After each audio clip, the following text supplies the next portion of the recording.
That night, my son told me to leave the dinner table because I refused to sign the transfer papers for the company. He said, "You just don't understand how the world works anymore." I didn't argue. I simply gathered my plate and walked away. The next morning, at exactly 7:32 a.m., my lawyer said one sentence and the whole house fell silent. "My name is Harold Bennett, 68 founder of Bennett Freight and Storage, LLC. I live with my son Clayton, his wife Vanessa, and my 10-year-old grandson Noah. And this is my story." That night when my son told me to leave the table, it wasn't in anger. There was no shouting, no slammed fists, just a single line, clean and cold, slicing through the air like a knife across wood. The dining room felt heavy. The clink of silverware on porcelain, the faint hum of the air conditioner, the slow tick of the clock. Every sound seemed too loud. On the table, the bottle of wine I'd bought in 2018 stood unopened, like a silent witness. Clayton lifted his eyes. 38 years old, his face drawn tight. The collar of his shirt looked too small, or maybe it was pride that was choking him. Across from him, Vanessa angled her phone toward the roast, adjusting the plate for better lighting. She smiled without warmth, her screen glowing against her face. Noah hummed along with a TV jingle drifting in from the living room, his fork chasing mashed potatoes across the plate. Then Clayton spoke. "We need to talk." I knew that tone. It wasn't the voice of the boy who once begged me to take him to Braves games. It was the voice of a man in debt, clinging to pride and trying to save himself by selling the only thing I had left. I asked quietly what was so urgent it had to interrupt dinner. He laced his fingers together. "I talked to New Haven Capital. They'll give us one more chance if the company's ownership is transferred. They need your signature this week." I looked at him, then at Vanessa. She didn't even look up, just tapped her screen and sent the photo. "I said I gave you control 3 years ago, Clayton. I haven't interfered since," he shot back. "You still own it, Dad. No one wants to invest in a company held by someone who's already retired. And you think selling it will save it?" I asked. He raised his voice. "It's the only way. If you care about me, sign the papers." I leaned back, feeling the chair creak beneath me. For a moment I heard nothing but the clock counting down time we'd never get back. I remembered Ellie, my wife, once telling me that when people start putting money above gratitude, they end up losing both. I said, "You can run the company, but ownership, that's another matter." Vanessa looked up then, smiling a little too easily. "You have to understand, Mr. Bennett. Times have changed. The name Bennett isn't just trucks and warehouses anymore, it's a brand. Clayton's taking it to the next level." I didn't answer, but my silence only pushed him further. He slammed his hand against the table. The glasses rattled. Noah flinched. "If you won't sign, then you don't belong at this table." Everything inside me went still. I looked at my son, the man I once carried on my shoulders, the boy I sold my first truck to put through college. I asked, "What did you just say?" He didn't look away. I said, "If you don't trust me, then you're no longer part of this family's decisions." Vanessa froze, her smile fading. Noah dropped his spoon, the sound small but sharp against the wood floor. I stood. The chair groaned like it was tired of holding all that unspoken history. I gathered my plate, walked to the sink. No one spoke. The faucet hissed water hitting porcelain, the overhead light gleaming off cold steel. Behind me, I heard the sound of Clayton pouring more wine, Vanessa adjusting the tablecloth, Noah's uneven breath. I stepped outside. The night air over Savannah was warm, carrying the smell of salt and pine. My hands looked older under the porch light, veins, raised skin roughened by sun and work. The river lay quiet below, reflecting the harbor lights in a slow shimmer. I'd poured 30 years of my life into that company, into that family, only to be told to leave the table because I wouldn't sign it away. From inside, I heard laughter. Not the kind that heals, but the kind that cuts. I wondered when it became so easy to forget who built the ground they stood on. A freighter rumbled past its horn, low and long like the echo of a memory. I thought of the nights I took Clayton with me on runs, how his small hands gripped the steering wheel as I told him every engine sound was a promise. He used to laugh, eyes bright, swearing he'd drive beside me forever. Now that promise was nothing but wind over water. I sat on the porch chair, the wood cool beneath my palms. I didn't feel angry, just hollow.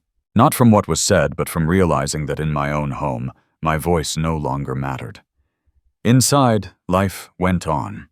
The scrape of a chair, the clink of silverware, Vanessa's low voice lost in the hum of the TV. Noah said something I couldn't catch, then fell quiet. I knew I wouldn't forget this night. Not for the words, but for the moment I understood that respect isn't inherited.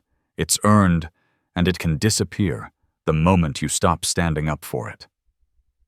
I took a deep breath, tasting river air and damp wood. Then I stood.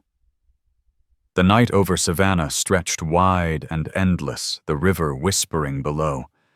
Something had ended, but something else had just begun, quiet and steady, like the current moving beneath my feet. I stepped into the house just before 10. The kitchen light was still on, but the voices were gone.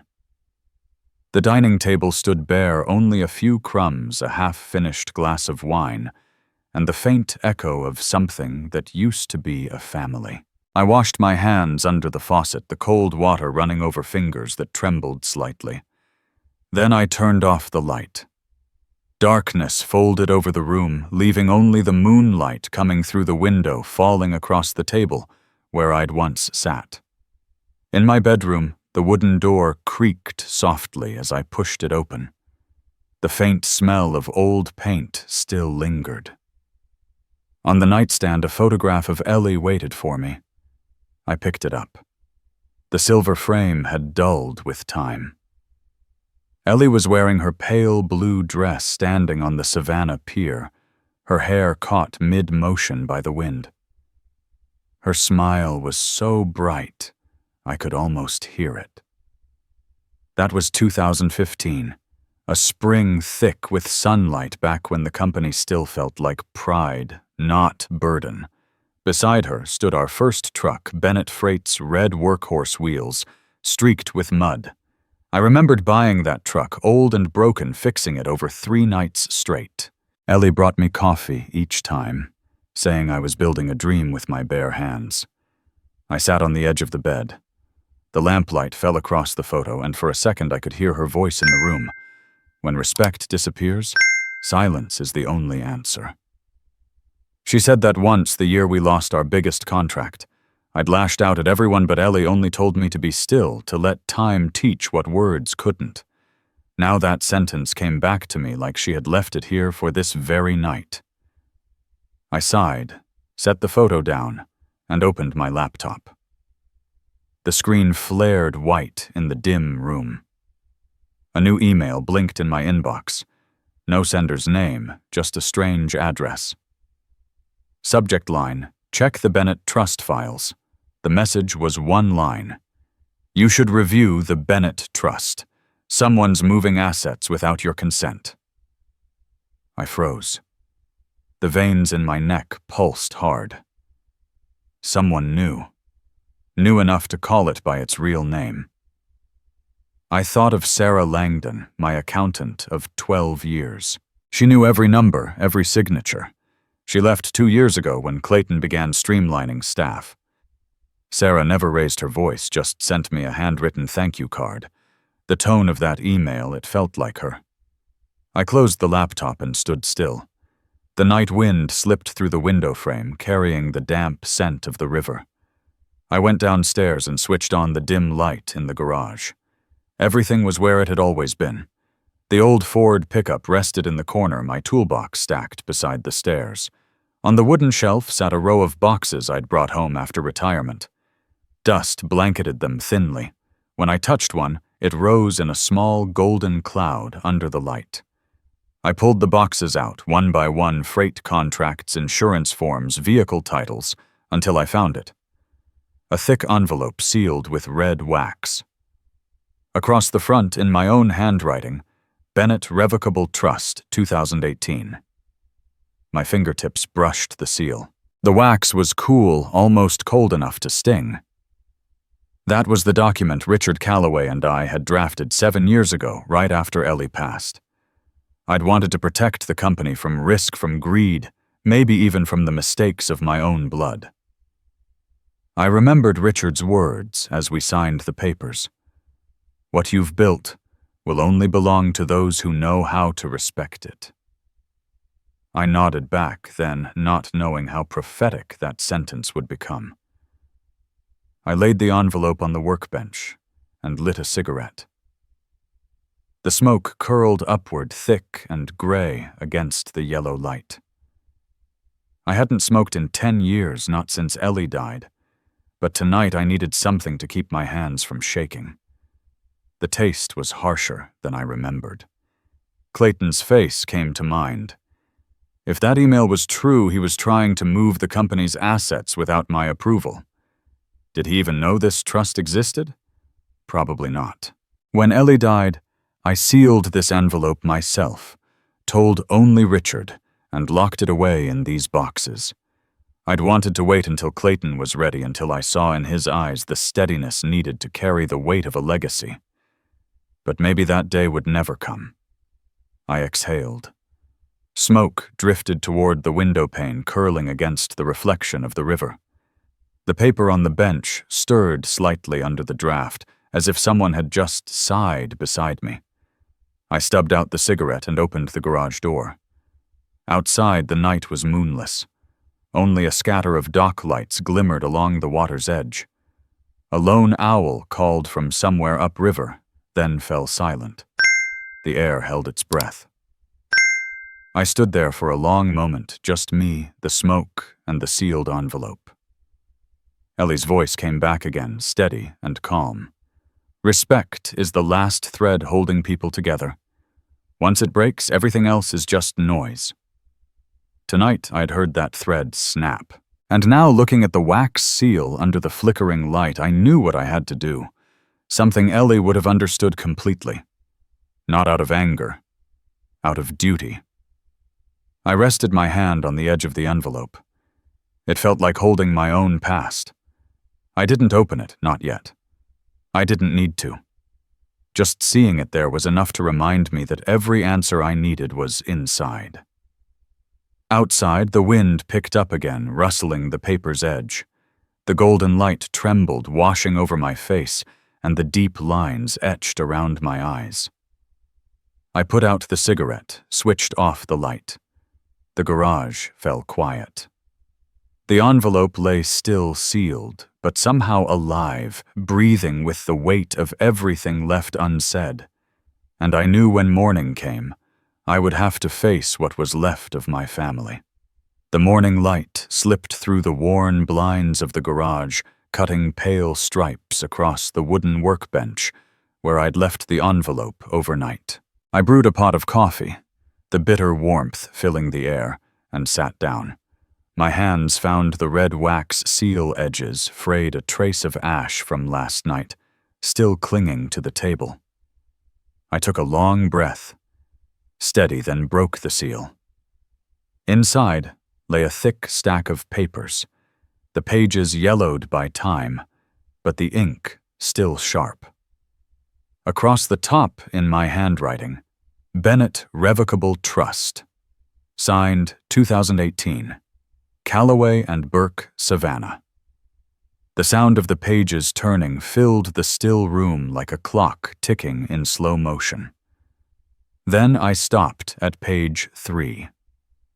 The clause I had written myself. Respect clause. If any heir fails to uphold the ethical and moral values of the Bennett family, full ownership shall immediately revert to the founder or to a designated successor. No further consent required. I read that line 3 times. I remembered the day Richard asked if I was sure I wanted to include it. I told him if the day ever comes when my son forgets what respect means, at least the company will remember it for him. I sat still for a long while. Clayton never knew about this clause. When I handed him control, I told him everything was legally secure. He never asked what that meant.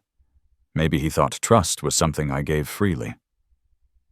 I smiled faintly, not from pride, but from the quiet ache of being right about something no father wants to be right about. After breakfast, I drove to the old office on Whitaker Street. I hadn't been there in almost 2 years. The glass door reflected an older man, grayer hair, slower walk, steadier heart. I unlocked the door with the same key I'd kept on my ring, and the smell hit me at once. Wood polish, engine oil, a trace of dust and memory. The fake plant Vanessa once said brought good luck still stood on the reception desk.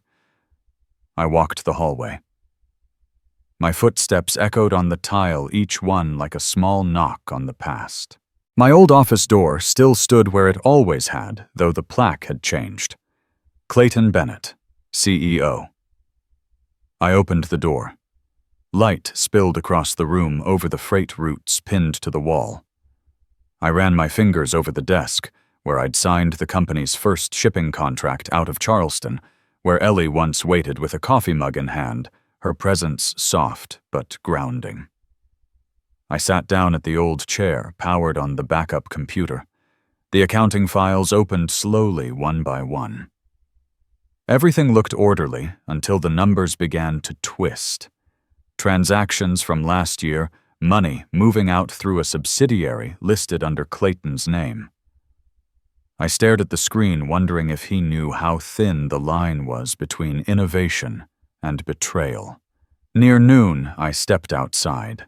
A Bennett freight truck rolled past, silver wings gleaming on its side, the same logo I'd designed in a diner one sleepless night 25 years ago. The paint was brighter, the slogan sharper, but the soul had changed. That wasn't just my company anymore. It was a legacy being hollowed out, one quiet deal at a time. By evening, I called Richard Calloway. His voice was the same, measured, steady, like the sound of reason itself. I asked if the respect clause was still enforceable. He said, if you never revoked it, it stands. Georgia law protects ethical clauses when they're written with clear intent. I asked, does anyone else know about it? He said, no. Only you and me. No one else has a copy. I stayed silent for a long time. Then I said, hold tight. I'm not ready to act out of anger. I need to see the full picture first. Richard replied, Harold, I understand. But remember, the clause isn't meant to threaten. It's meant to protect. When the time comes, it will stand with you. After the call, I sat in the office until the light began to fade. The sun slipped through the blinds in long gold lines, landing across the desk. On the corner sat a small bronze truck, a model Noah gave me for my birthday 4 years ago. I picked it up. It still fit perfectly in my palm. I remembered his small hand placing it there, his voice bright with certainty. I'm gonna drive one just like you, Grandpa. My chest tightened. There were things I had to do, not just for the company, but for that boy. He needed to grow up knowing where respect begins. When the sun went down, I locked the office and drove home. The road along the river stretched quiet under the canopy of old oaks, their leaves turning the color of worn brass. Back in the garage, I shut off the engine and let the silence settle. The ticking of cooling metal filled the air, fading into stillness. I opened the door, stepped out. The smell of gasoline and iron mingled with the night wind. In the corner, the old Ford F-150 waited, its silver paint dull but strong as ever. I climbed onto the hood, felt the metal cold under my palms, and looked up. The moon hung full above Savannah, bright enough to burn the edges of the trees. Its light spilled over the truck's surface until it glowed. Ellie's voice came to me again, clear as the night she said it. Harold, justice doesn't have to be loud. It just has to be right. I stayed there for a long time, listening to the river's slow rhythm against the shore, like the heartbeat of something patient. I knew I'd crossed the line between silence and action. The trust wasn't just paper. It was what remained between Ellie and me, between fairness and betrayal. I reached for the keys on the hook by the door. The metal was cold, the weight familiar. And in that moment I could feel a decision forming quiet, certain not born of anger, but of something older, steadier. Self-respect finally awake. By noon the next day, laughter drifted through the house, bright, hollow, echoing in that strange way laughter does when it doesn't belong. I stepped out of my office and saw Vanessa at the dining table, arranging her camera, fixing the lighting, adjusting the dishes so they gleamed under the sun. She called Clayton over. Noah sat at the end of the table, white shirt, crisp hair, slicked back, spoon of ice cream balanced between his teeth. Vanessa said she was filming a short video for her channel. She started her countdown 3, 2, 1, her voice bright, and trained her smile wide enough for a thumbnail. The table looked immaculate. Too perfect. Every glass, every napkin, every reflection staged for an audience that wasn't in the room. Sunlight bounced off the table's polished surface, and for a brief second I saw myself reflected in the lens, faint, unfocused, like a ghost in someone else's home. I meant to walk past, but Vanessa turned toward me. Her tone was light polite, yet edged with something unmistakable. "Would you mind stepping outside for a bit? I need natural light." I froze for a moment. The words weren't loud, but they cut deeper than any argument Clayton and I had ever had. Natural light. A polite way to say my presence spoiled the frame. I nodded without a word and stepped onto the porch. The door clicked shut behind me. The sound was small, metallic, final, like a blade being sheathed. I walked down the stone path leading to the backyard. The Savannah sun filtered through the oak branches, stretching my shadow long across the grass. From inside, Vanessa's voice rose again, louder this time, rehearsed and sweet. She was talking to her viewers now, not to her family. Another lovely Bennett family dinner, celebrating our company's bright future. I smiled faintly, almost involuntarily. In that perfect little video, I would be invisible, erased in post-production. An hour later, I passed through the living room and saw her editing. Just a glimpse of her screen was enough. The caption read, "Dinner with my beautiful family and our company's future." She added soft background music, then laughed. "This one's gonna do numbers," she said. Clayton didn't look up. His voice was low, flat. "Yeah." I stepped outside again onto the front porch and sat down in the old wooden chair. My phone buzzed a notification. The video was live. I watched. There it was. The house glowed under golden light. Vanessa laughing, Clayton raising his glass, Noah waving his spoon. Everything was perfect, carefully arranged, the ideal family, the curated dream. And in the lower right corner of the frame, where I'd always sat, was a polished stretch of empty wood. The house looked alive, but it wasn't breathing. I turned off the phone. The screen went black, and my reflection stared back, dim, silent, fading.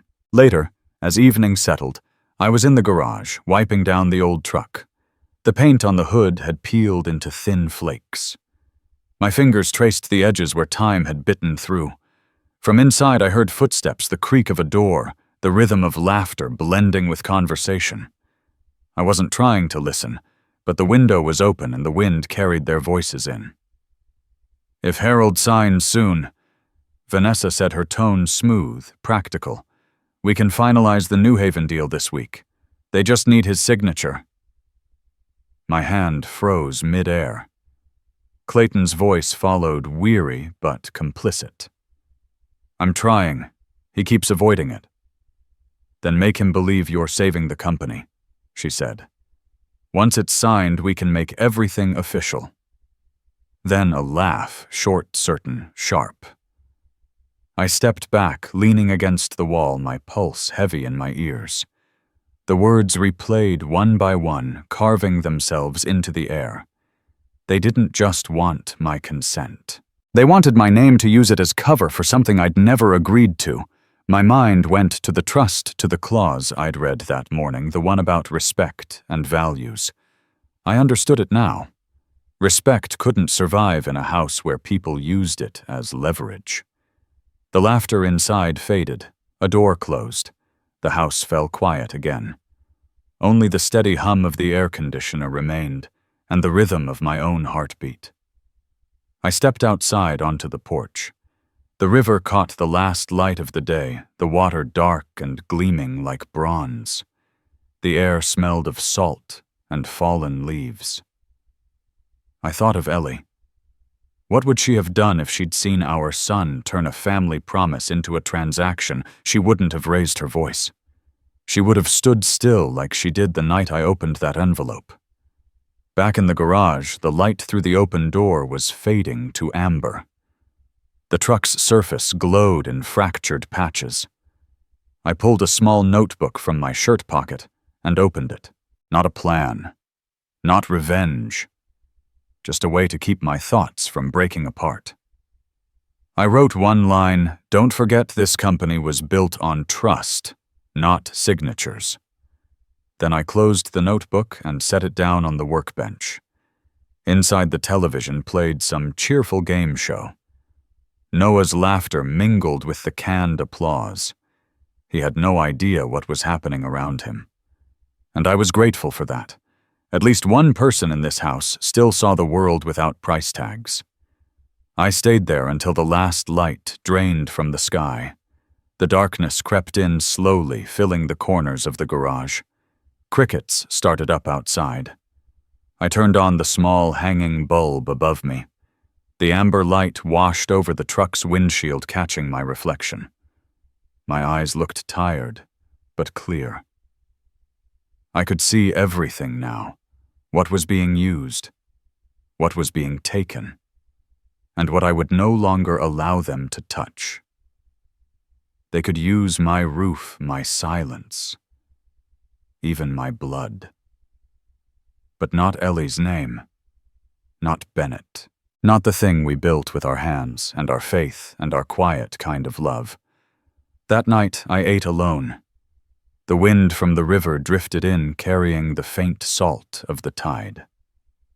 On the table, the laptop glowed faintly in the dark. In my mind, I could hear Richard's voice, slow, deliberate. That clause only matters if the founder chooses to make it matter. I closed the laptop, switched off the light, and the room folded back into darkness, quiet, certain waiting. The next afternoon, Savannah lay under a clean, cloudless sky, the kind that looks freshly painted. Sunlight slid through the oak branches and fell across the porch in long, thin bands. I brewed a pot of coffee and opened my laptop on the wooden desk. The first sip hadn't touched my lips when the computer chimed a single flat tone that seemed too sharp for the quiet room. A new message waited in my inbox. The address looked unfamiliar, yet something about it tugged at memory. I opened it. 3 short lines appeared precise, cold, almost surgical. They've sent the draft to sell 49% to New Haven. If it's signed, the Bennett Trust will lose validity. Don't let them use your name. I sat up straight, as if a stone had been set inside my chest. The rhythm of the punctuation, the restraint of every word, the final period. Sarah Langdon. Her name wasn't there, but her voice was. I could hear it as clearly as if she'd whispered beside me. She knew every number inside the company, every clause in the trust Richard and I wrote back in 2018. I pictured her thin fingers hovering over the keyboard, pausing before hitting send, aware that silence was her duty, but also that silence sometimes had to speak. I pulled the leather-bound notebook from the drawer, flipped to a blank page, and wrote one line, slow, deliberate, to keep myself from writing in anger. I will not shout. I will let the truth make the noise. The pen moved heavy, like it was etching the words into stone. From the living room came the sound of Noah's laughter over the cartoon on TV. I closed the notebook, picked up the phone, and dialed Richard Calloway. The line rang twice before his steady voice came through. I need a simple answer, I said. If I activate the Bennett Trust right now, what happens under Georgia law? He was silent long enough for me to imagine him flipping a page in one of his case files. Then his voice came back firm and even. When the trust is activated, full ownership of Bennett Freight reverts immediately to the founder, as stipulated in the signed document. All pending transactions are frozen for 48 hours, while the state verifies the claim. No one can sell, transfer, or use company assets as collateral during that window. After review, ownership remains in the trust until a new directive is filed. I asked if an acting manager could bypass the clause with temporary authorization. No, Richard said. Management authority doesn't override ownership, and it cannot supersede an ethical clause that's been notarized. He paused. There may be backlash, Harold, but the document stands with you. Through the window, I caught the low hum of a Bennett freight truck turning onto Whitaker Street, its engine's growl muffled by the glass. Be ready, I said. Don't send anything until my second call. I need tonight to think, not to reconsider, but to make sure what I do comes from reason, not anger. When the call ended, I pressed both palms against the desk until my pulse steadied. Then I opened Sarah's old payroll folders on my laptop, her color-coded notes, her tight handwriting, her quiet precision. The records told their own story: deposits to an unlisted subsidiary under Clayton's name. Small but consistent transfers with vague descriptions. I didn't speculate. I didn't need to. Proof doesn't need to raise its voice. It only needs to stand still long enough to be seen.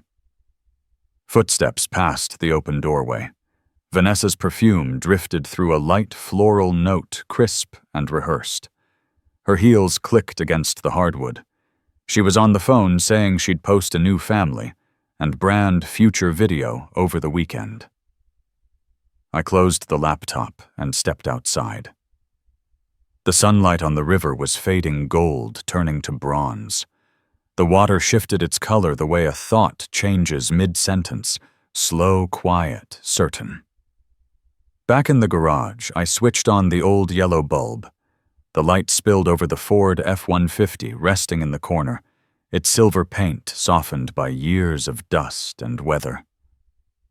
I remembered the first night I rolled that truck out of a friend's lot in Charleston, its engine barely alive, headlights dim as candlelight. I promised Ellie I'd bring it home and make it whole again. And I did. We made our first deliveries in the sweltering summer heat, me driving Ellie beside me with the map spread across her lap, handing me a bite of her sandwich between turns. I ran my hand along the hood, feeling the cool metal pulse faintly against my skin. Some things don't need words to prove they exist. From the small drawer by the workbench, I took out a thin envelope. Inside was Ellie's letter from the fall of 2020, written when her eyesight had already begun to dim. Her handwriting remained neat, patient, steady. She wrote about the night we lost our first big contract in Jacksonville, how I'd yelled at my team, then spent the night cleaning the warehouse alone, wordless but ashamed. "Don't let fear make you speak louder than truth," she wrote. "Silence isn't weakness. It's the moment someone chooses fairness instead of fury." I placed my hand over the word fairness, held it there until I felt my heartbeat steady. I didn't cry, but the garage lights blurred at their edges. That letter wasn't just a memory, it was a map, straight and simple, pointing me back to the man I'd promised her I'd remain. From inside came the sound of dishes clinking, then Noah's voice calling for his mother, then silence. Clayton's footsteps followed slow, deliberate pausing 2 seconds outside the garage before moving on. He was already reaching for another shore building, something on sand, while pretending it was stone. But real ground I knew was made of respect, not signatures. I stayed where I was.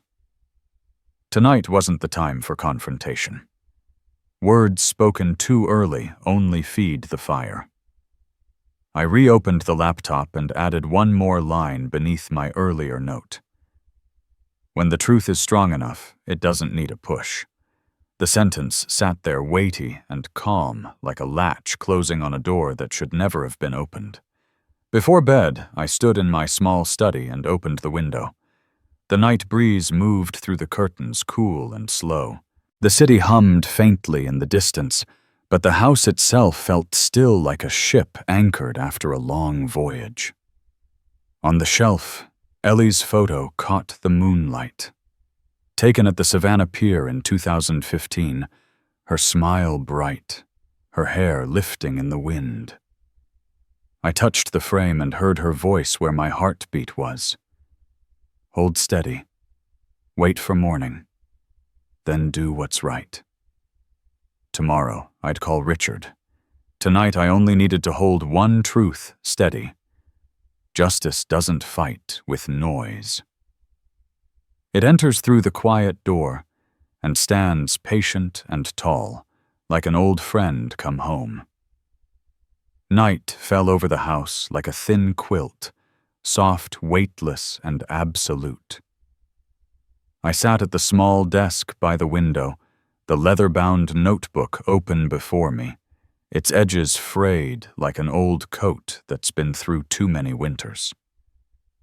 The page was white and still flat as the surface of a lake at dawn.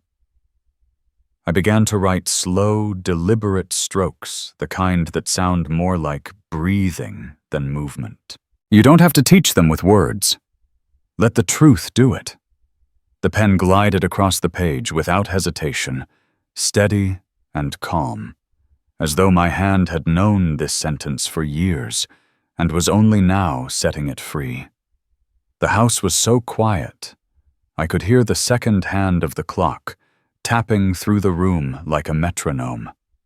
In the living room, the television was dark, its glass screen reflecting the faint outline of an empty chair and the pale shape of the wall behind it. From the porch came the wind off the Savannah River, carrying with it the taste of salt and the faint green scent of oak leaves just beginning to bud. I closed the notebook and leaned back in the chair, listening to the house, to the night, to the sound of my own breathing, until it fell into rhythm again. I poured a cup of black coffee, watched the steam rise, and curl, felt the warmth on my face, a small human reminder that I was still here, still awake. At 11 sharp, I picked up the phone and called Richard Calloway. 2 rings.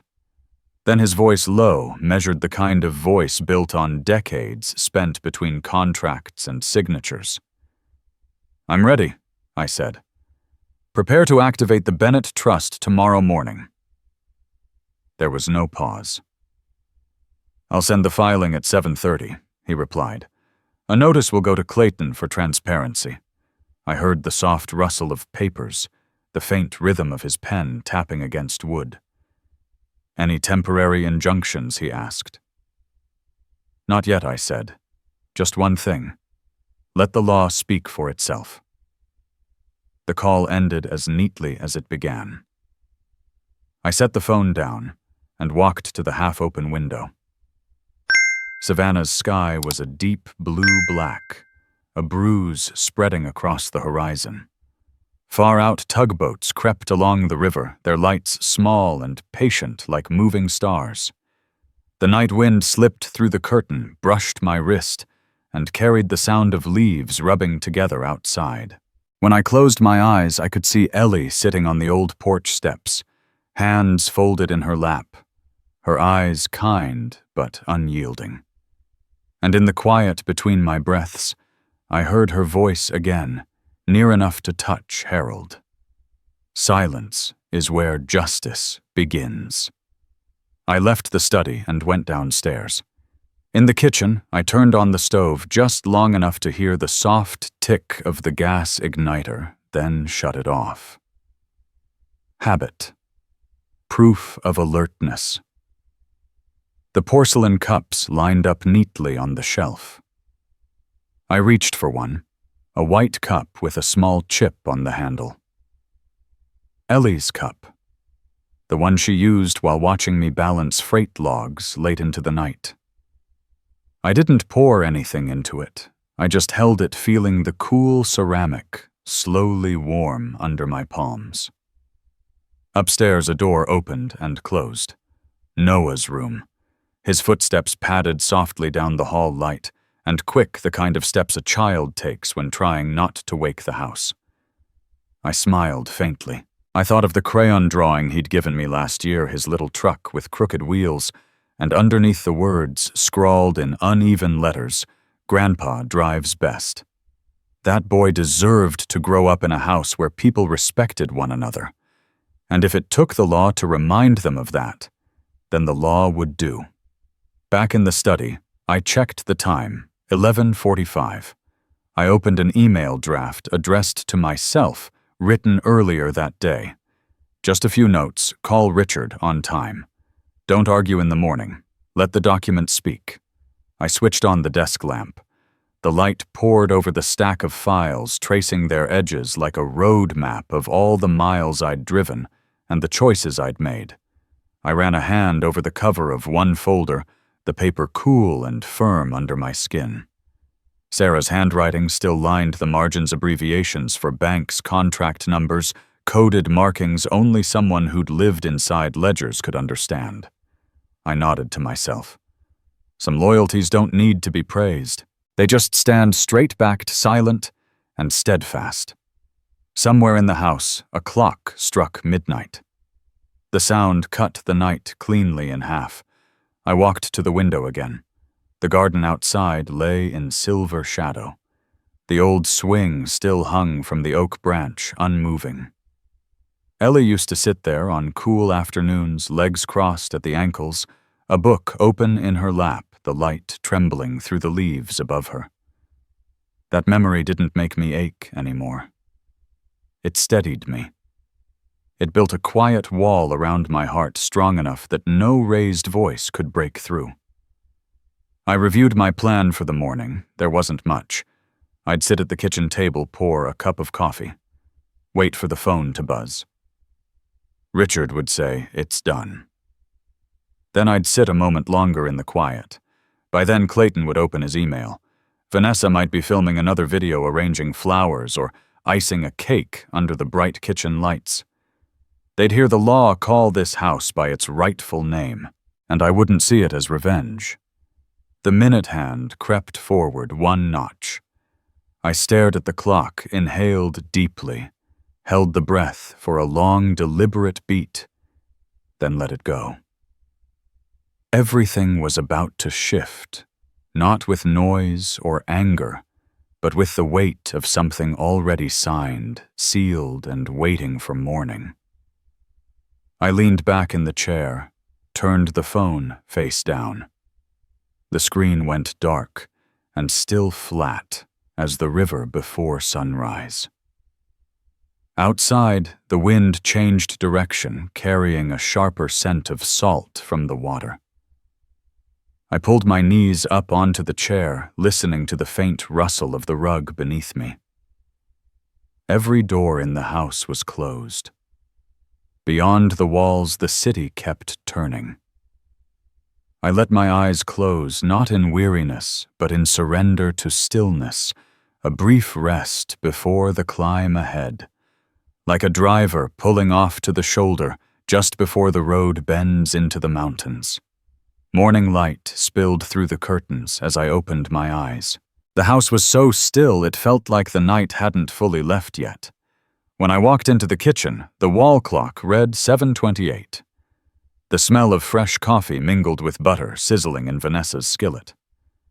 Noah sat at the table bent over his drawing coloring in the half-finished red truck from the night before. Across from him, Clayton hunched over his laptop, his face tight drawn like a wire, ready to snap. I pulled out a chair and sat at the head of the table. The world looked ordinary breakfast sunlight family, but the air had changed density. Each breath felt heavier. I knew the email was already sitting in Clayton's inbox. Richard had said he'd send it at 7:30 sharp, and Richard never missed a deadline. I lifted my cup, took a slow sip. The coffee was bitter but clean, sharp enough to keep me present. I set it down just as the minute hand clicked to the mark. The chime from Clayton's laptop cut through the room, a single short tone, precise as a knife sliding into cloth. He flinched, opened his inbox, scrolled. His eyes moved down the screen, stopped. The silence that followed was so complete, I could hear Noah's pencil scratching paper. Vanessa turned from the stove. "What is it?" Her voice was steady, but her hand trembled, the spatula shaking slightly over the pan. Clayton didn't answer. His eyes were fixed on the monitor. His lips pressed tight, then parted just enough for a hoarse whisper. "It can't be." I placed my cup down gently. "It can, I thought." And then the phone rang. The sound sliced the air clean. The call transferred to the living room screen where Richard Calloway's face appeared crisp under morning light. Papers stacked behind him, his wooden desk perfectly squared. His tone was professional, flat formal, the voice of a man who'd lived his life in legal certainties. According to the records verified this morning, he said Bennett Freight and Storage has never been lawfully transferred. All holdings, shares, and subsidiary assets remain under the ownership of Mr. Harold Bennett, as defined in the Bennett Revocable Trust, executed in 2018. Vanessa froze. The spatula slipped from her hand, hit the floor with a hollow clatter. Clayton stared at the screen, his face drained of color. I didn't move. My hands were folded in front of my cup. Richard continued his cadence, unwavering. "All pending transactions are frozen for 48 hours pending court validation. Mr. Bennett, operational authority remains with you until further notice." The kitchen fell utterly still. I could hear the clock ticking again, the smallest sound made enormous by the silence. I could hear Noah flip a page of his drawing pad. Light streamed through the window, cutting the room in half, one side gold, and warm, the other cool and gray. Clayton swallowed hard. His voice came out low-cracked. "What did you do, Dad? Are you trying to destroy everything?" I looked at him and spoke slowly. "There's nothing to destroy. What was never lost doesn't need to be reclaimed. Now you understand why I never had to sign." Vanessa's face turned pale. Her voice lifted, strained and sharp. "You can't do this. We built that deal to save the company. The company still stands," I said. "It just no longer belongs to people who forgot what respect looks like." She bit her lip, glancing toward the stack of documents on the counter, her mind already racing somewhere I couldn't follow.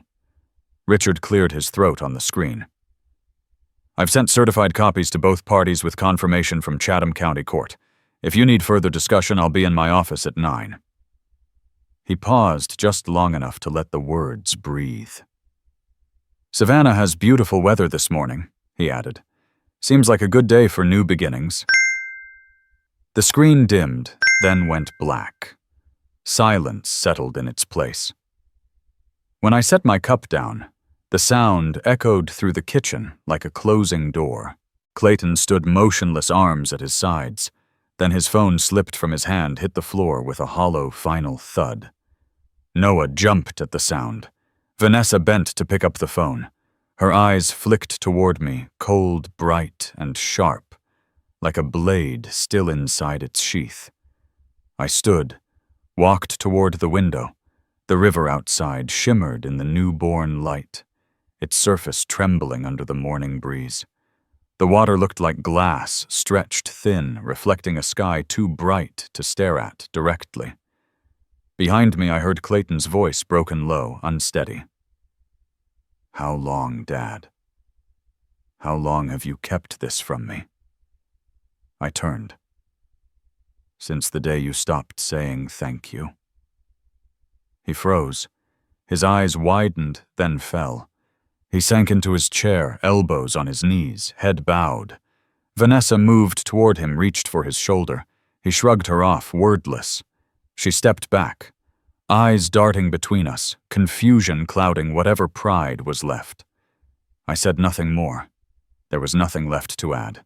Every word had already been spoken by the document, by the law, by time itself. Noah climbed down from his chair, holding out the paper in his hand. "Grandpa," he said softly, I finished the truck. I knelt beside him. The crayon lines were messy but full of life, a red truck rolling down a winding green road beneath a bright blue sky. I smiled and patted his head. "Looks good, kiddo. That truck still runs just fine." Behind us, Vanessa sat down heavily, her hands clasped tight, staring toward the doorway, as if it could offer escape. Clayton stayed hunched over, silent.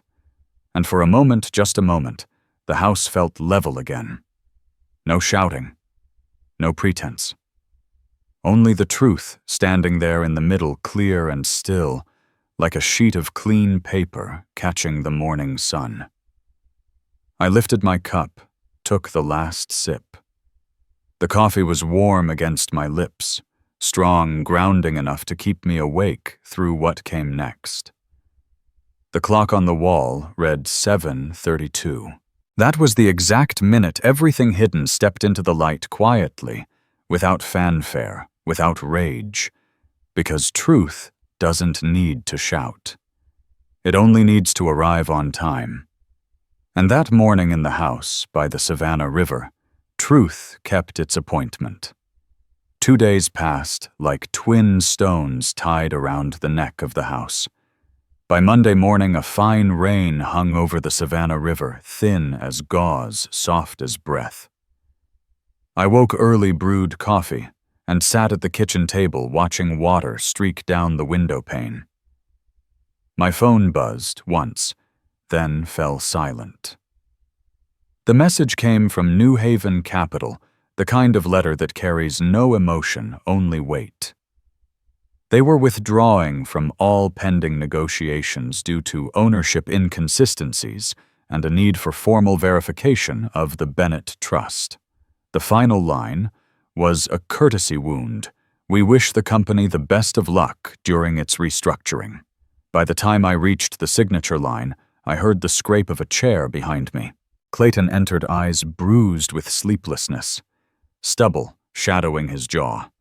He snatched the phone from my hand, scanned the email, and his face changed color like the sky before a storm. He threw the phone onto the table, voice cracking mid-sentence. "You've ruined everything." I looked at him, steadying my breath with a hand wrapped around my cup. "I didn't ruin anything," I said quietly. "I just kept what was already mine." He laughed, a dry, broken sound like air passing through a house that had lost its walls. Vanessa appeared from the living room, thumb flicking across her phone, as she muttered about posting schedules, brand contracts, and new video deadlines. She froze when she saw Clayton's face. A moment later, she opened her inbox, read the same message, and exhaled hard. The phone slipped from her hand, struck the table's edge, and skidded to the floor. I picked it up and offered it back. She didn't take it. Her eyes were fixed somewhere beyond the window, toward the emptiness that had just opened inside the house. She whispered that all her sponsorships were tied to the company's name, that her followers were waiting for the family announcement. Her voice sharpened, grew thin as glass. I just lost everything she said. I stood upright, met her eyes, and said evenly, "Reputation can't save a family that's lost respect." The words landed on the tile floor like a nail hammered in straight. Noah padded into the kitchen, hair tousled, clutching a blue-covered sketchbook.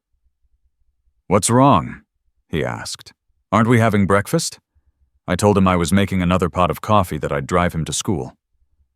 He sat down quietly and began coloring a picture of a boat gliding down a river. The blue pencil bled at the edges of the paper. Clayton paced the room phone, pressed to his ear like a lifeline. He was talking fast, something about credit lines payroll contracts pending. I couldn't hear the other voice, only the way his face paled with every second. When the call ended, he leaned on the counter, catching his breath like a man who'd surfaced from deep water. "If the funds don't clear by tomorrow," he said, 2 freight routes shut down. "Drivers won't get paid." I thought of the men who'd been there since the beginning. Mason, who changed a tire with me in the Charleston rain. Reed, the warehouse foreman with hands like carved wood. "Respect starts with paying people on time," I said. "Tell them the truth, and they'll stay another week. Lie to them, and they'll leave before lunch." Vanessa switched on the TV, flipping through channels, until a headline about a family-owned company imploding in Jacksonville flashed across the screen. She turned it off immediately. "We can't let this get out," she said. "If we control the story, we can still fix this." I met her gaze, her mascara-lined eyes already searching for a camera that wasn't there. "There's no story that can save something broken from the inside," I said. By noon, the clouds began to lift a little. I called Richard for an update. He said all filings had been submitted, and the court would confirm within 48 hours. "Keep calm," he warned. "Arguing now is like putting emotion on the scale against the law." "I know," I said, and thanked him. When I hung up, the hallway door burst open. Clayton was already wearing his jacket. "I'm going to the bank," he said, his voice clipped. "I'll talk to them face to face." Vanessa called after him, telling him to take the sample contracts and cash flow sheets. The door slammed behind him. The sound left a vacuum, the kind of silence that fills a church after service. I cleared the table, washed the cups, then sat beside Noah. He slid his finished drawing toward me, a red ship crossing a gray bridge, the word Bennett scrawled in careful block letters on the hull. I smiled. "You got it right. Just needs a few ripples on the water." He added 3 light blue strokes, then looked up, eyes bright with quiet pride. For a moment, my heart softened, and then steadied. Children don't need to see adults perform strength. They just need to see them stand upright. By late afternoon, the light dimmed behind the clouds. Clayton came back, drenched in sweat, clutching a folder wrinkled at the corners. He laid it on the table, his voice low and unsteady. "The bank needs official verification of ownership. All credit lines are frozen until the trust is confirmed." He stood there, like a man hearing the gears of a once perfect machine grind to a stop. Then Vanessa's phone rang. She answered, her tone sliding through the familiar language of brand deals, sponsorships, deadlines. It faltered halfway. Then her voice fell. When she hung up, she leaned against the counter. The biggest sponsor just paused the campaign, she said. They want to see what happens with the company. She looked at me like she was staring into a mirror that refused to show her reflection. I built everything on stability, on perfect dinners, perfect photos, perfect family stories, she said quietly. Now I don't know what to tell them. I met her eyes. Sometimes I said the only thing people need to hear is, I'm sorry. By evening, the rain thickened. City lights blurred into soft gold stains on the wet glass. I went upstairs for my jacket, then headed down to the garage. I switched on the small hanging bulb, wiped the hood of the old Ford. The smell of oil and rain mixed in the air, grounding me in something real. I sat on the wooden stool and listened to the rain tapping steady on the roof, each drop sounding like a metronome for consequence. I didn't count the calls waiting for tomorrow, or the emails, or the bridges still standing in the storm.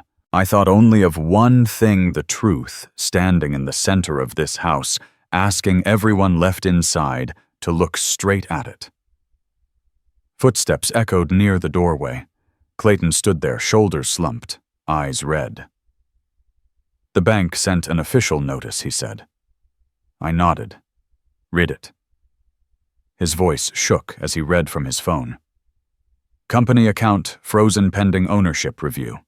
All transactions suspended until final decision. The air in the garage thickened, the scent of metal sharper. Not the smell of failure, something closer to discipline finding its way back to steel. Then Noah appeared in the doorway, rain on his shoes, a small yellow umbrella in hand. He looked at his father, then at me. No words came. He stood there for a moment, then set the umbrella beside my chair. His gaze lingered on the folded letter from Ellie peeking out of my shirt pocket. I patted his shoulder. He understood in the quiet, unspoken way children do.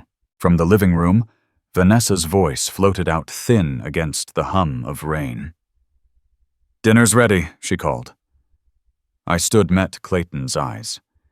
The anger was gone, now replaced by exhaustion, the hollow kind that follows realization. "Tomorrow," I said, "meet with the drivers and warehouse team. Tell them the truth. As for New Haven, leave that to me and Richard.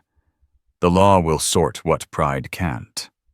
We walked back inside, each carrying our own version of silence. The dining room glowed with its familiar yellow light, still trying to make the house look warm. But no picture-perfect frame could hold it anymore. Only the real meal, the real people, and the real consequences knocking on the door in the form of a letter from the bank. 3 days later, the house had learned to breathe differently. No one had forbidden speaking, but every word that rose into the air seemed to lose its balance, halfway up, falling to the floor like crumbs from an old table. Mornings still sounded the same. The coffee maker hummed, the garbage truck whistled at the end of the street. The river carried its salt and wind as faithfully as ever. But inside, every footstep softened, as if afraid to wake something sleeping just beneath the walls. Vanessa woke early. She made herself a green smoothie and sat at the counter staring at a phone that no longer lit up with notifications.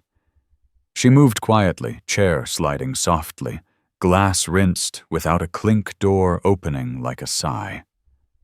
Once, when I told her the coffee was ready, she nodded and whispered thank you so faintly I thought I'd imagined it. Then she walked back to her room, leaving behind a faint trace of perfume that hung in the air like a thread with no knot to tie itself to. Clayton barely left his office. The door stayed shut, a slice of blue light spilling through the gap like cold water. At night, I could hear the rhythm of his keyboard steady breaking, then resuming again like the heartbeat of someone trying to remember how to breathe. Sometimes a chair scraped. Sometimes it didn't. When he stepped into the hall, he avoided my eyes, mumbling something about more calls to make before disappearing again into that cold blue light. I let him. Some lessons a man has to walk through the dark to learn. I kept cooking dinner. The knife stayed in its place. The cutting board still bore the scars of old meals. The soup simmered quietly, steam rising with the scent of pepper and parsley. I set 4 plates, then put 2 back. Noah sat beside me, his backpack by the table leg posture, straight eyes, calm but bright. We ate slowly. I passed him another slice of roast. He slid me a piece of cornbread and said, "This is for you, Grandpa. You worked all day." That made me smile. No laughter, no arguing, just the clinking of spoons, the soft crack of melting ice, and the faint whistle of wind slipping through the back door. On the second afternoon, Vanessa came out of her room, arms full of laundry. She sorted the clothes one by one, as if counting days that had passed. She caught her reflection in the small magnet mirror on the fridge, smoothed her hair, and tucked her phone into her pocket without checking it. When she walked past, she said softly she wouldn't be joining dinner tonight. She wasn't ready. I told her, do what feels right. This kitchen doesn't rush anyone. She paused a second, then nodded. On the third night, Clayton opened his door later than usual. He stood there holding a stack of worn papers, shadows under his eyes. "Is there any food left?" he asked. "There's soup on the stove," I said, "and fresh bread in the oven." He nodded, said thank you, just that. The word dropped between us like a small stone into still water. No ripple, but the surface shifted all the same. He ate quietly, washed his bowl, and went back to his room. The door closed softly this time. That night I took Noah for a walk around the backyard. The air was cool and thin, the oak leaves whispering against one another like a secret too gentle to name. He pointed upward. "Teacher showed us the constellations," he said, "but I only remember the Big Dipper." I smiled. "That's all I ever saw at your age. The rest takes time." When we came back inside, he went upstairs. I stayed in the living room. Ellie's photograph hung above the bookshelf. I pulled a chair closer and sat facing it. Outside, the river caught the last light of dusk, amber, slipping through the curtains, washing her face in a soft, living glow. For a moment, she looked less like a picture and more like someone just waking from a long sleep, smiling across the room. I rested my arm on the chair's edge, the wood polished smooth by years of elbows and memories.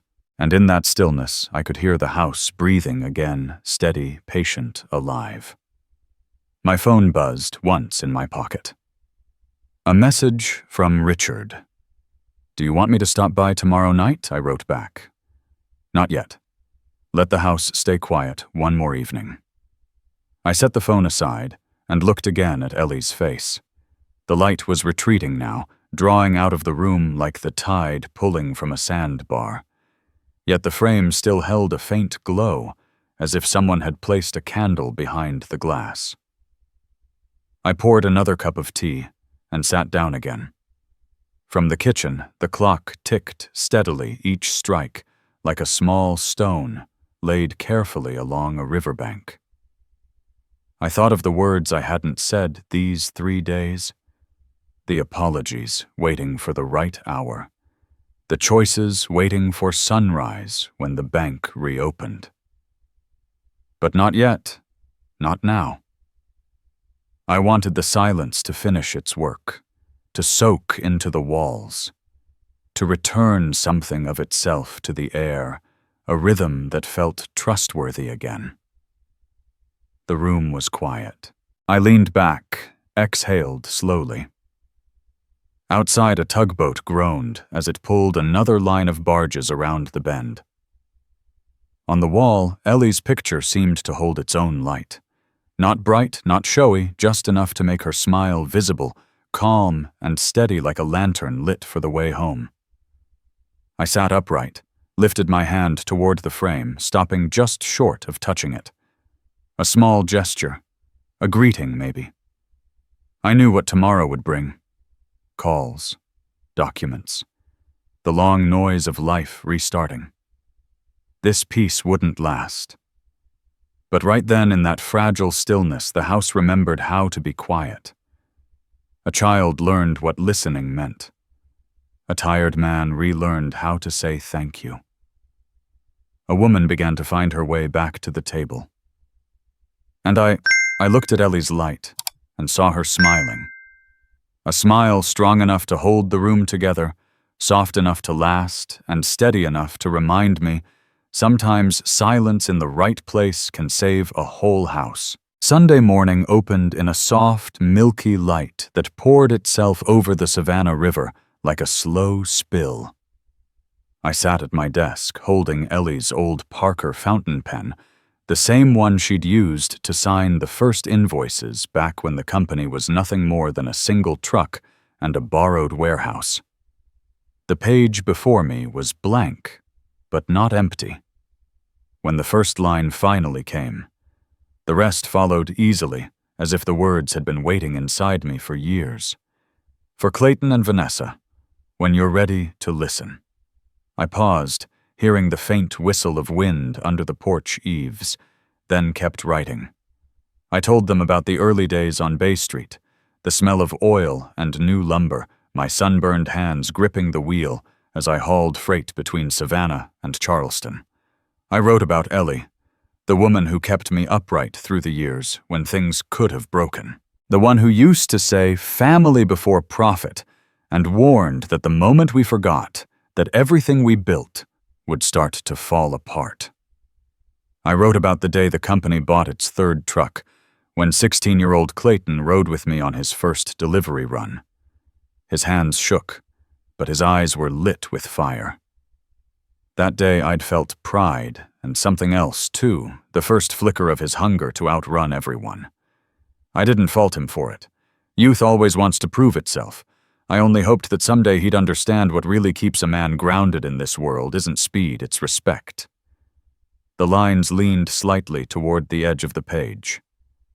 I set the pen down, took a slow breath, and wrote the last sentence, the one I knew Ellie would have written herself. No one is richer than the person who's respected. I folded the letter, slid it into an envelope, and wrote their names across the front. Then I placed it on the dining table, the same table that had heard too many empty words and too few honest ones. From the drawer, I took the house keys and added a small wooden tag carved with the initials E.B. I set it beside the envelope. Morning sunlight slanted through the window, spilling across the table's polished surface until it gleamed like a quiet mirror. In it, I saw a man with silver hair and tired eyes, but not a broken one. Upstairs, Noah was still asleep, knees tucked to his chest, breathing steady and slow. I touched his shoulder gently. "I have to go away for a little while," I whispered. "When the sun hits your classroom window, remember to eat breakfast and help your dad." He stirred, murmured something I couldn't make out, and drifted back into his small, safe world. In the garage, the old Ford F-150 waited, paint-faded heart still strong. I brushed the dust off the hood and placed on it a small notebook Ellie had written in back in 2018. On the first page, she'd written her summer wish to go back to the Wilmington cabin to see the lavender bloom and hang our wedding photo on the cedar wall. I read the line once more, folded the notebook, and slipped it into my jacket pocket. The engine came alive, low and even. I drove slowly down the familiar road tires, crunching over a blanket of dry leaves. In the rearview mirror, the house stood still.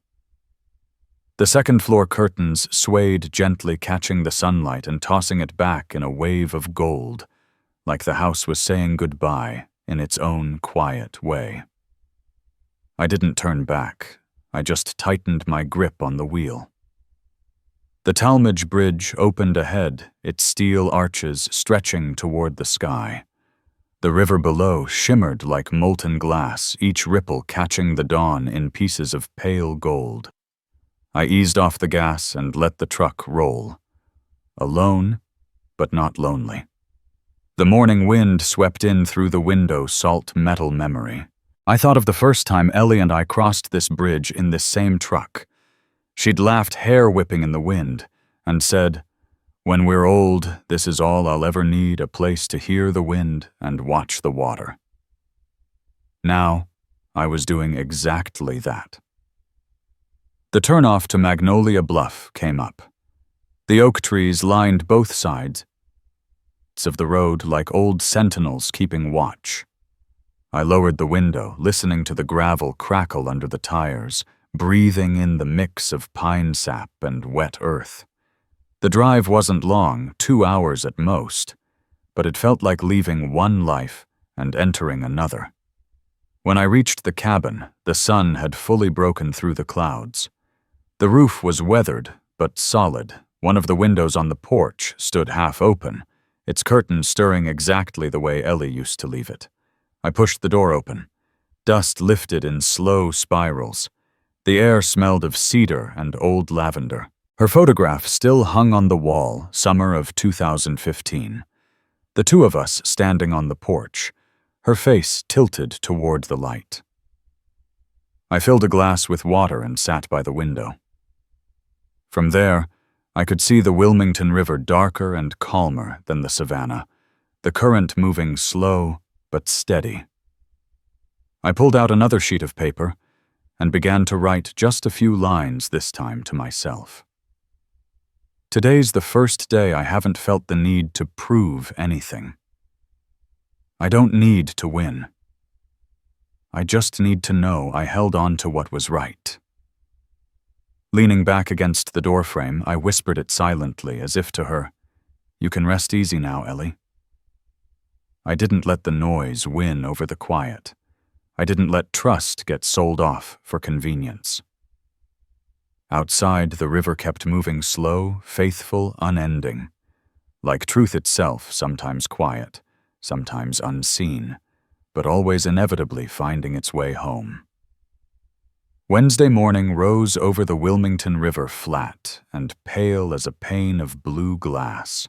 I was sitting on the porch, coffee steaming in my hand, when I heard the sound of an engine coming down the dirt road behind the cabin. Tires crunched over dry gravel, then went still. I knew it was Clayton before the door even opened. Some sounds you never forget, like the voice of someone who once called you father. The car door shut. A pause. Then slow footsteps approached the porch. I didn't turn around right away.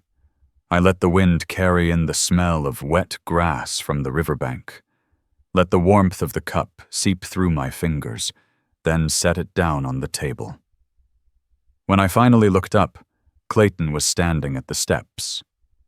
He looked older, drawn, unshaven eyes hollow and rimmed with fatigue. His gray shirt was wrinkled, his hand gripping a baseball cap so tight his knuckles had gone white. I said nothing. Just pulled out the chair beside me and motioned for him to sit. He hesitated, then sat down staring at the porch boards. The river lapped gently against the dock. After a long silence, his voice came hoarse, rough, like someone swallowing a week of regret. "Dad, I've lost nearly every contract, and I think I finally understand." Sunlight slanted across the table, warm and gold against my hands. "No one loses," I said softly, "if you still remember what's worth keeping."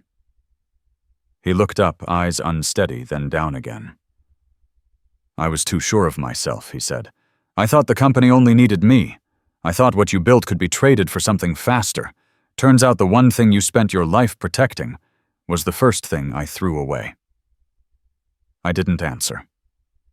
Some apologies, if spoken too soon, are empty. Too late, they're wounds. So I let silence do the work. The wind stirred the porch curtains, bringing with it the mingled scent of wood and salt. Then came the faint hum of another engine stopping at the end of the road. I looked up. Noah stepped out of Vanessa's car, clutching a long cardboard tube sprinting across the yard. His hair caught the sun, his sneakers kicking up dust. He stopped at the porch, panting, and held out the roll. "Grandpa, I drew this for you." I unrolled at our cabin, the dock, 2 figures sitting side by side. In the corner, in crooked letters, he'd written, "Me and Grandpa at the pier." I smiled and brushed a hand over his hair, the warmth of it like sunlight resting on skin. Clayton stared at the drawing for a long time. Then his eyes shifted to the wall inside, to the photograph of Ellie, the one taken right here the day of our wedding. She stood by our first truck, hair caught, mid-laugh in the wind. He stared so long I wasn't sure he was breathing. Then he whispered, voice breaking, "Mom wouldn't be proud of who I've become." I walked to the photo, laid a hand on the wooden frame. "I don't need an apology," I said quietly. "Just remember the lesson. Don't let the same pride bring you back to the place you just escaped." He nodded, eyes fixed on Ellie's face. Noah placed the drawing on the table and pulled a chair beside me. "Grandpa, can we go down to the dock?" I nodded. We stepped outside. The breeze had grown stronger, brushing small ripples across the river. Clayton followed his footsteps, careful, like someone afraid of breaking something fragile between us. The dock was weathered, but sturdy. I sat on the lowest step. Noah beside me, legs swinging over the water. Clayton stayed back a moment, then sat too, leaning slightly forward, as if unsure where to fit himself. No one spoke. Only the soft slap of water against the posts, the distant cry of gulls, and the shared rhythm of our breathing. I looked from Clayton to Noah. The boy was turning a shell over in his fingers. Clayton's gaze was fixed on the horizon, where the sun was beginning its slow descent. The last light stretched across the water in a thin golden ribbon. For a moment, I imagined Ellie somewhere inside that light, watching us, her smile moving with the breeze. Clayton's voice came low. "I don't know how to start over." "No one does," I said. "But if you don't start with anger, you're already halfway there." He turned to me, his eyes softer now. "Thank you, Dad," he said. "I think this is the first time I've really listened." I nodded. There was nothing left to add. Noah pointed to the water. "Look, our shadows." I glanced down. 3 reflections shimmered side by side, blurred, inseparable. I placed my hand on Noah's shoulder, then met Clayton's eyes. The wind stirred the river. Answered. We stayed like that 3 generations, quiet and still. The sun sank slowly, laying a long path of gold across the dock. The smell of salt, damp wood, and the faint scent of tea drifting from the porch blended into something you couldn't name, only feel. Clayton leaned forward, fingertips grazing the water. "I don't know if Mom can hear me," he said, "but I hope she knows I'm trying to fix things." I looked at him. "She never needed you to promise," I said. "She just needed to see you do it." He nodded, eyes wet but smiling. Above us, a flock of seagulls curved across the orange sky, their white wings cutting through the last line of sun. I leaned back against the wooden post, warmth spreading through my shirt. Noah rested his head on my shoulder. Clayton sat beside us, one hand pressed to the dock. For a moment, the world stopped. Anger had passed. Hurt had quieted. All that remained was the evening light, the sound of the river, and 3 faces turned toward the same horizon. Through the open doorway, Ellie's photograph caught the glow of sunset. The reflection turned her smile almost real, soft, alive, forgiving. And in that smile, our story finally ended, not with victory, but with peace. Autumn wind carried the scent of dry leaves and river salt curling around the porch of the Wilmington cabin. I woke before the clock, listening to the soft slap of water against the dock like an old friend knocking on the door. October air was clear and high, the kind that cools the skin and sharpens memory. It made me think of the nights I used to drive freight runs past Savannah Young, half wild, and certain the road would never end. Down the hill, the old Ford F-150 sat where I'd left it. The silver paint, dulled by years, caught the morning light just enough to show its scars lines of use that no polish could hide. I'd tuned her up last week, cleaned the intake, replaced the filters, tightened the ignition. The engine purred now, steady and proud, like something that still knew its purpose. Gravel crunched outside.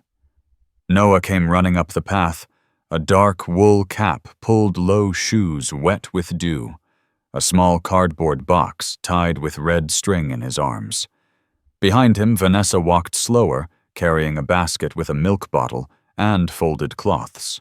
Noah set the box on the porch table, talking fast, his voice bright and full of air. His mother had baked a new pumpkin pecan waffle loaf, still warm from the oven. I opened the box and let the steam rise. The smell of butter cinnamon and pumpkin filled the porch like a memory you could taste. Vanessa stood at the steps, her smile small but unguarded, something softer than it used to be. She said the kitchen opened early this morning for her fall recipe shoot, and she wanted to bring me a thank you. She hadn't known how to say. We sat down at the old table. Noah pulled a drawing from his backpack. The red truck crossing the Talmadge Bridge, a streak of gold water beneath it. I added a coffee stand this time, he said. So you remember to get coffee when the sun comes up. I laughed, smoothing the paper so it wouldn't fly off in the breeze. Vanessa poured milk into 2 small glasses, set one before Noah, then looked at my hands, still rough from tightening bolts the night before. Does it still hurt when the weather changes? She asked. Less than before, I said. The ache comes and goes with the wind. She nodded relief, slipping into her face, and stepped aside so Noah could sit closer to me. The phone buzzed on the table, a small, insistent sound. Clayton calling on schedule. I put it on speaker so Noah could hear his father's voice. Clayton's tone was calm, steady, the kind a man learns after falling hard and standing up again. He said the company had regained 2 northern contracts after the inspection cleared. The Savannah warehouse had tested the new scanning software overnight without issues, and the drivers wanted to shift departure hours to avoid Monday traffic. He wasn't asking for permission anymore, just advice. Run it for 2 weeks, I said.